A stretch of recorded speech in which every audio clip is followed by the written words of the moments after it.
Most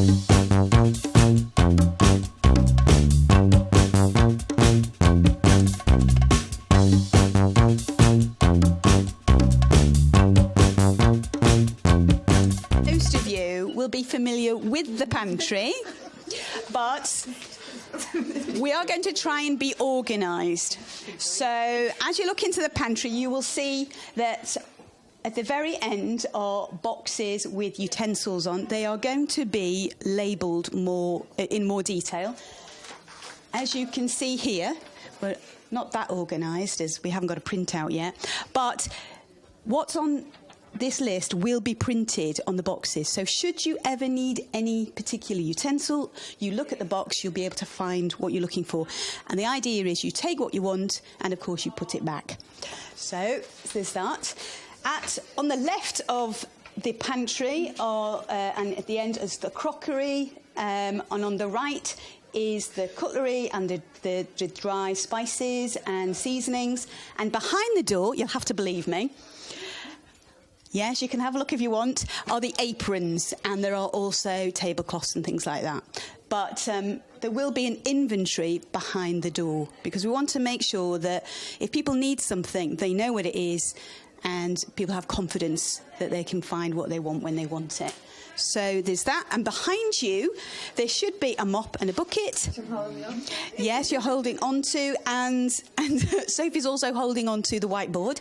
The whiteboard will also have some pens on, and if you notice that anything has run out or there are any breakages, there are dates on the dried food. If it's out of date, then please put on what has been thrown away. If you find something out of date, please throw it away. Put it on the board. If there are any breakages, please put on the board so that it can be replaced as soon as possible. So I'm going to talk a little bit about the fridge. I'm not actually going to talk about health and safety, because Chris is going to be telling you all about health and safety about using a fridge, and where to put things on what shelves and how to store things and things. So I'm not going to be going through that. But I just want to draw your attention to these marvellous stickers that we now have. So they always should live up there, and there is a pen up there. I'm all right for the minute, thank you. So on these stickers, it has place to write what you are putting in the fridge. So your name, how many of those that is what you're putting in, the date that you've put it in, and the use by date. So I will get an example out, because actually one's already in here, which is fantastic. I will show you a good example and a bad example, actually. So in here, Christina has used some cheese at some point, and she has sealed it. Anything that you put in the fridge does need to be sealed, and all the things to seal are up there. So I think there's freezer bags, cling film, foil. So there should be everything up there. Again, if there isn't something up there, if you write it on the board, Christina's going to be keeping a check on that board weekly, so we can keep replenishing things that need to be replenished. So Christina sealed it nicely. She's put a name on it. And she's put the date that it went in there, and also the use by date, so she's put a month on there. Now, if you are happy for other people, once you finish with it, to use it, then if you can just write on that it's for general use, so that people know that if they come to the fridge, they can use it. If you have made something specific, then you need to write that on so that we know, because otherwise if Chris is checking the fridge and there's just things that are in there, we don't know where they're from, they're likely to get thrown away if we're not sure. So best if you are putting something in there and you're coming back in 2 or 3 days to use it, to make sure that we are aware of that.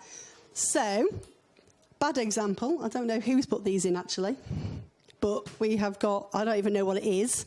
So that's been put in the fridge. It's not been sealed. It's not been dated. We don't know who it's from. We don't know when it's going to be used. So we're going to have to try and sort that out. So if you can, make sure that it's like this, sealed with a label on, then we know where to put it and what to do with it. What was the other thing? Oh, the other thing to say is if you are, say you're using something, I'm guessing it's like sour cream, using that and it's got a very short life on it, and there's only a tiny little bit in. Either take it home and use it yourself or throw it away. Don't just put tiny little things in there, because to be honest, it probably won't get used. We're not using things quickly enough, so there's often just tiny little bits in there that's never ever going to get used. So either take it home yourself and enjoy it, or throw it away. All right. Okay, so this is pointing out the blindingly obvious, but just so that you know. Obviously, there's 3 sinks in here. So this is the vegetable, fruit, food prep sink. And also, it can be used for some of the big unwieldy pans to clean in here. Over here behind Sam, the little corner sink, which is probably not that brilliant to get to, is your hand wash sink. So always, before you handle food, before you're sort of cleaning anything, picking anything, please wash your hands. And there should be some hygienic hands wash there. This is the pre-dish wash sink, so that where you wash the dishes, some of the pans and things, and the jet wash, so you can rinse off stuff so it doesn't get too greasy in there. When you're preparing food, obviously wash your hands. When you finish preparing food or washed up, there should be these sprays, which are already made up. So Chris and the team will make that up, so there should be some there. If it's run out, there should be some detergents somewhere, but rather than making it up, please just put it on the board that we've run out, or you're thinking we're about to run out, put it on the board. There should be plenty made up. What I didn't say before is when you need to mop up, and I'll probably repeat that a bit later, the same chemical is also used in the mops, the mop buckets, and it's here. And it's a capful for a bucket of water. So that's a disinfectant and detergent, antiseptic. So that's what you need there. So wipe down the surfaces with pink roll. There isn't a pink roll in here, it's outside. But use that to wipe down the surfaces, and then just throw the cloth away. It's one use only. And there's plenty of it. Don't keep it hanging around. Why that's here, I'm not sure, but that's going to go in the bin at the end of today. Right, what else is there? Boards. As you notice, there's lots of boards here. They have a colour code. There's a reason for that. Obviously, we don't want cross-infection. But also, if you notice, there's a salad and fruit that's different for the vegetables. What you don't want is to create a beautiful dessert and then find that it smells of onions. So the vegetable one is brown and the fruit one is green, and the bakery and dairy is actually white. It's got black on there, but it's the white one.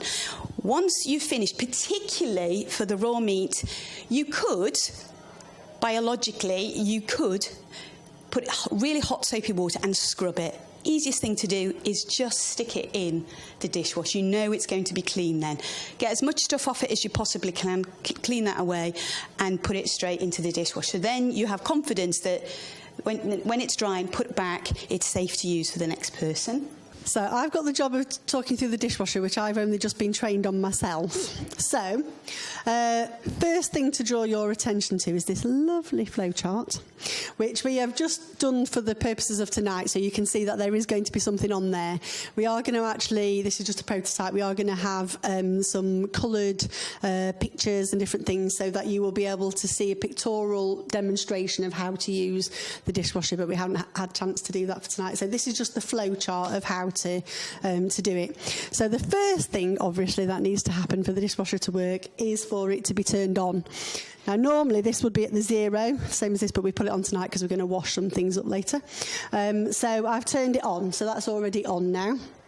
So you will turn it on there, and then you need to turn it on at the button on the, and then all the lights will come and it'll do some whizzy thing, and all this will whiz into action to prepare it for getting ready to be used. So while that's all whizzy, it does take a little while actually to be ready. So once it stops, you know that it's ready to go. So it's not making any noises now. You know that it's ready to go.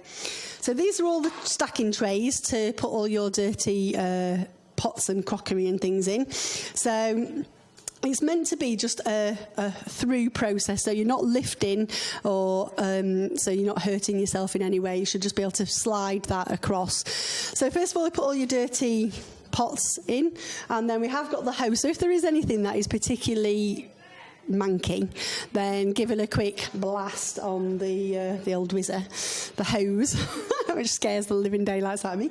So whiz it all off, and so this will be full, and then all you need to do is slide it across onto there. Put the lid down, and it will kick into action, hopefully. If it doesn't, press start, but it should automatically do it. But if it doesn't, press the start button. When it's finished, it will stop making the noises again. And then you can slide it over. Now, what we suggest is we slide it onto here, but often it's still quite wet, some of the stuff when it comes out. So pop a couple of tea towels on there so that it will just take any of the excess water off. And then you can just slide it across. You probably will have to wipe some of the stuff because we haven't got time to let it dry. And then obviously put it away in the lovely labelled cupboard.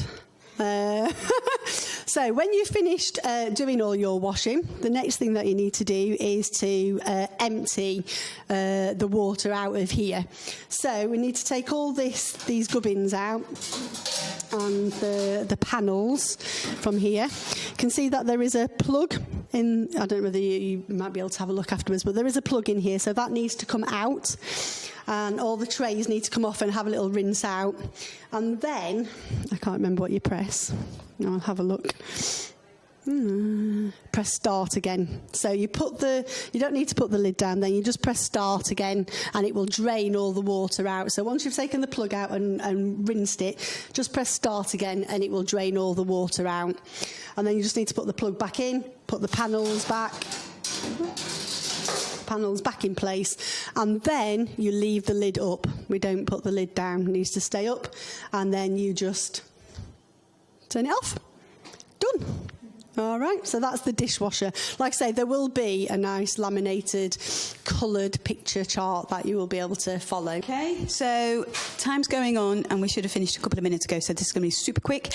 After you've finished using the kitchen, I think we've already alluded to it, as cleanliness is next to godliness. So throw away your dirty pink cloth after you've cleaned up and mop the floor. That's after every use. I know that sounds a bit sort of stringent, but it's just so that it looks clean, it smells clean, and people can have confidence that it's going to be a safe place to use. So make the mop water up as I've suggested. Once it's dirty, once you've finished, take the mop, and there is a drain just outside the door. Put it down there rather than obviously using the sinks. Throw away the pink cloths yet. Black bin liners are just above where Sam is, above the hand wash sink. And so you empty the bin and put it in the red bin outside. That's household rubbish. If you choose to, it's not necessary, Diana, that's the wrap-up thing. Recycle, the blue bins are outside, but we'll leave that up to you. But as long as it's clean and tidy, as clean as hopefully you found it, that's all we could ask, and we'd really appreciate that.